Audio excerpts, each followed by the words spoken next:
Okay, my students, before I start reading, I wanted to do a chart. I hope it works kind of like my whiteboard at school. Let me move everything. I hope you can see it here. I have a little bit of everything here to explain to you. We have, I hope it comes out kind of clear. All right, we have living in Ithaca. I have Odysseus and Penelope, who have a son, Telemachus. They live in Ithaca. The two of them are living there happily with their son, Telemachus. Odysseus is then called to the Trojan War. That Trojan War is called the Iliad, which is the first epic poem.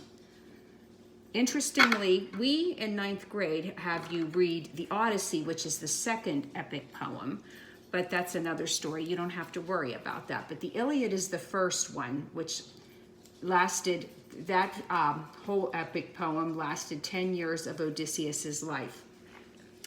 Now, what you need to know in all of that, Odysseus had Telemachus before he went to the Trojan Wars. And those Trojan Wars lasted 10 years. So you need to know that Odysseus missed the first 10 years of Telemachus's life. And he was away from Penelope for 10 years. So that's something that you want to consider. That was 10 years that Odysseus was away. So he missed the first 10 years of his son, and he didn't have 10 years with his wife, Penelope. So we have those first 10 years. So then when those 10 years were going on, Odysseus was trying to come up with a way to end the Trojan War. So he was the brainchild. He was the man that came up with the idea, the great idea of building the Trojan horse. And as we all know, the Trojan horse is what ended ultimately the Trojan Wars. So Odysseus is the smart man that came up with the end of that. Now, when you consider all of that, let me get over here to hopefully that helps. Here we are at the bottom. Okay, at the end of the Trojan War, Odysseus becomes very prideful. The end of the Trojan War, Odysseus wanted to go home, but he was full of pride and boasted to the gods. Poseidon specifically got very angry about that, and as we all know, Poseidon is the god of the sea. And Poseidon decided that he was going to punish Odysseus. And his punishment was that Odysseus would never ever see the shores of Ithaca, meaning Odysseus was going to set it up that he would never ever see the shores of Ithaca. And that becomes the second poem, the second epic poem, the Odyssey. The Odyssey is Odysseus's epic journey to get home to Penelope and Telemachus, and it will take him an additional 10 years to get home to Telemachus and Penelope, which will tell you Telemachus will now be 20 years. And additionally, everything is not going to be fine and dandy when he gets home to his wife. His kingdom will then be taken over, try to be taken over by other people, and Odysseus is going to have to fight alongside his son Telemachus to take back his kingdom of Ithaca. Okay, now let us begin. This will be on page 713, and I will have the pages also copied in order to for people to read along if they like, or they can listen if they like. Now, the poem is started interestingly in the beginning, because Odysseus starts to tell the story at the point where he has been rescued, and it is already at the end of his 10 years. And if you look on page 713, it starts, "Yet all the gods had pitied Lord Odysseus, all but Poseidon, raging, cold and rough against the brave king, till he came ashore at last on his own land." Homer begins his tale from book 1. Now, one thing you need to know is you in 9th grade are not reading the entire story. You are only going to be reading highlights of certain parts of the book. Homer begins with an invocation or prayer in which he calls upon a muse, the goddess of epic poetry, for help and inspiration in telling his tale. In the invocation, he also gives his listeners a brief outline of the story that is to come. Sing in me, muse, and through me tell the story of that man skilled in all ways of contending, the wanderer, harried for years on end after he plundered the stronghold on the proud height of Troy. He saw the townlands and learned the minds of many distant men, and weathered many bitter nights and days in his deep heart at sea, while he fought only to save his life to bring his shipmates home. But not by will nor valor could he save them, for their own recklessness destroyed them all. Children and fools they killed and feasted on the cattle of Lord Helios the sun. And he who moves all day through heaven took from their eyes the dawn of their return. Of these adventures, Muse, daughter of Zeus, tell us in our time. Lift the great song again. Begin when all the rest who left behind them headlong death in battle or at sea had long ago returned, when he alone still hungered for home and wife. Her ladyship Calypso clung to him in her sea-hollowed caves, a nymph, immortal and most beautiful, who craved him for her own.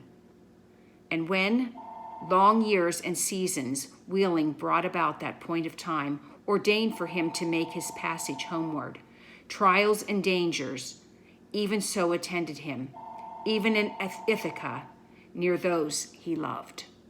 Now, we begin that first section with Odysseus praying to tell the story to the best of his adventures, to the best of his ability to talk about his adventures. And I left out the last bit here. Yet all the gods had pitied your Lord Odysseus, all but Poseidon, raging cold and rough against the brave king, till he came ashore at last on his own sweet land. And he's going to start by telling the story of the sweet nymph Calypso on page 715.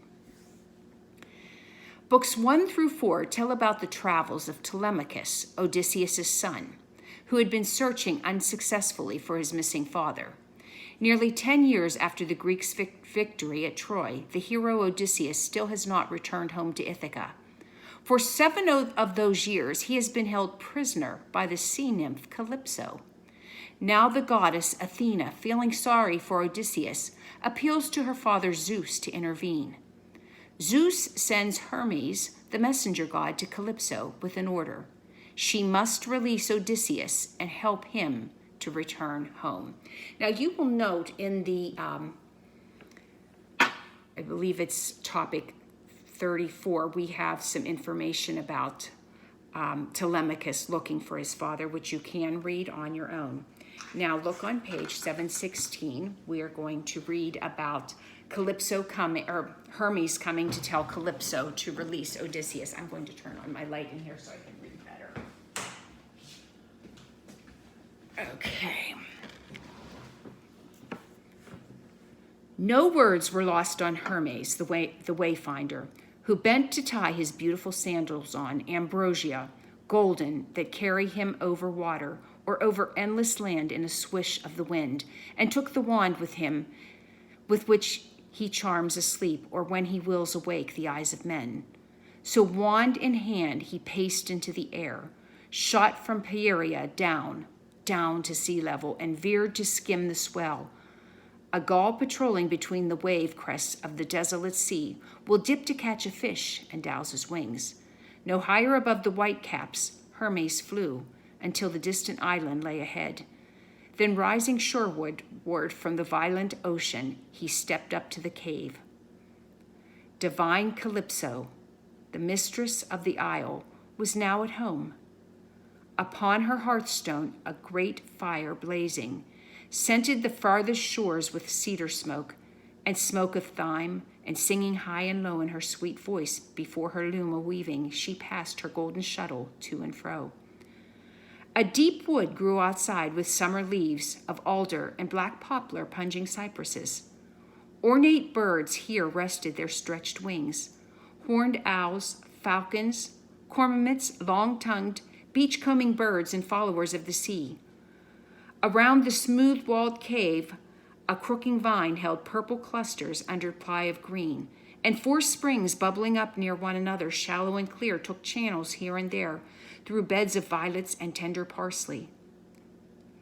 Even a god who found this place would gaze and feel his heart beat with delight. So Hermes did. But when he had gazed his fill, he entered the wide cave.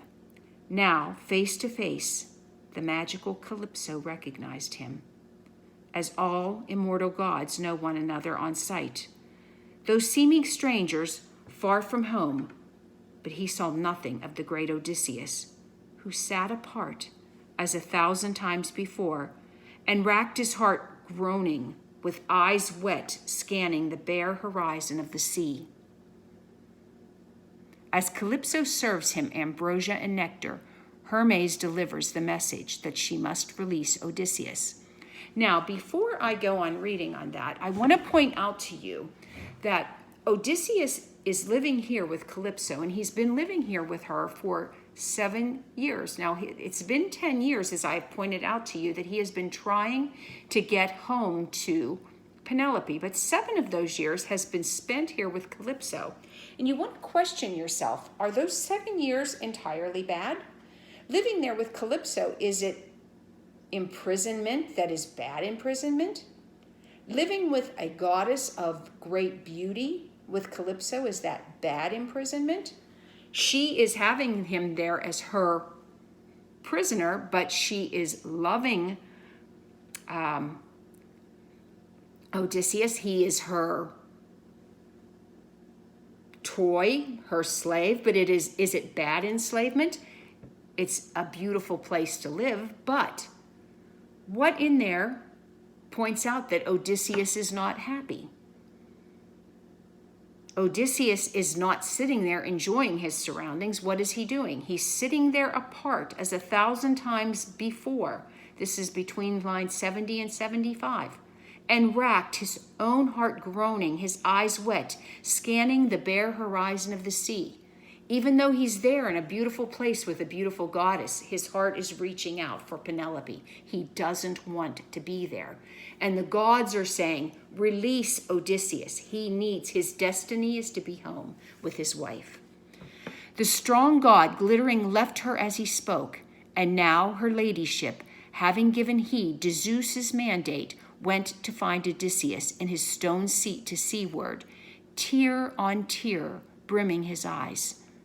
The sweet day of his lifetime were running out in anguish over his exile, for long ago the nymph had ceased to please, though he fought shy of her and her desire. He lay with her each night, for she compelled him. But when day came, he sat on the rocky shore and broke his own heart, groaning with eyes wet, scanning the bare horizon of the sea.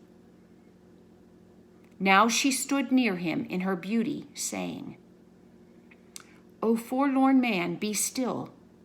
Here you need grieve no more. You need not feel your life consumed here. I have pondered it, and I shall help you go. Calypso tells Odysseus to make a raft for his journey home.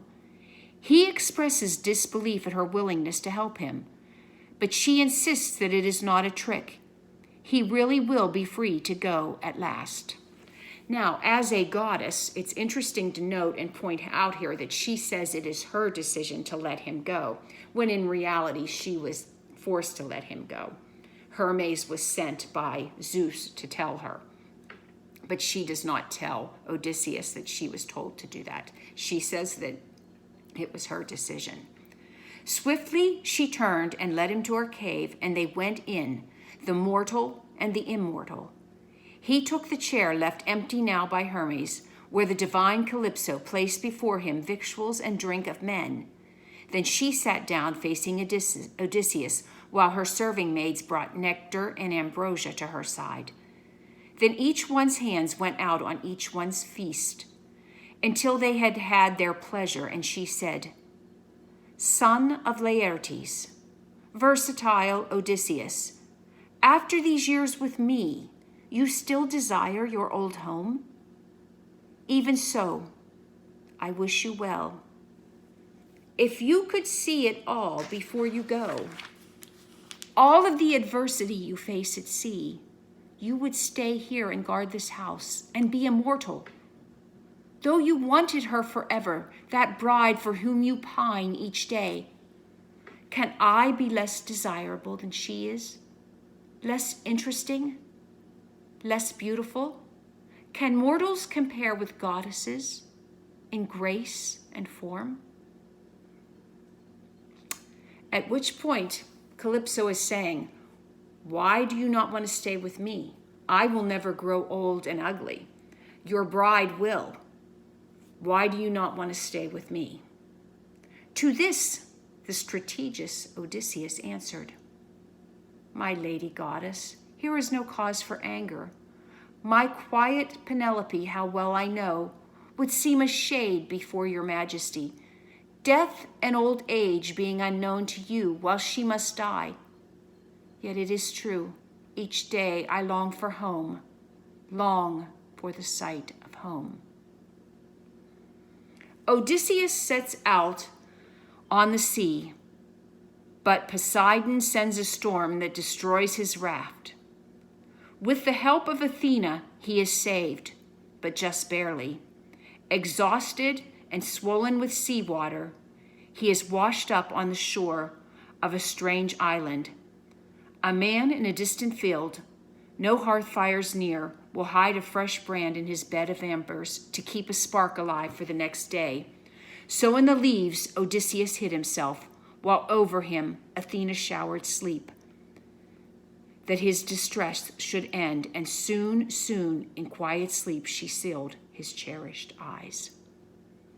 At which point Odysseus lands on a shore of a distant island that is very close to Ithaca, and he is now brought to another kingdom where he is asked to tell the journey, tell of his story of Odysseus, what it took for him to get the 10 years to get home, and he will tell the story of his Odyssey. And that's where we will begin. We'll begin on our next story reading by me. At this point, I would like for you to do all of the exercises that are on our topic number 35. So if you would do all of that, this gives you the introduction into the Odyssey. So make sure you do all of the exercises, and I will continue to read all of this. We will have a discussion board as well. Thank you for everything.